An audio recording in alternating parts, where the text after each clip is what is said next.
sandbridge this week looking for the big reds.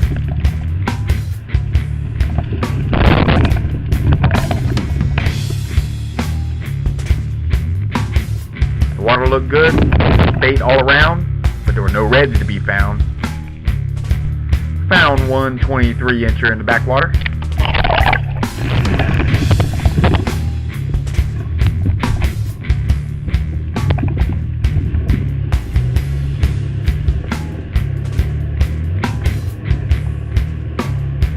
We're hoping for some calm winds to try it again next week.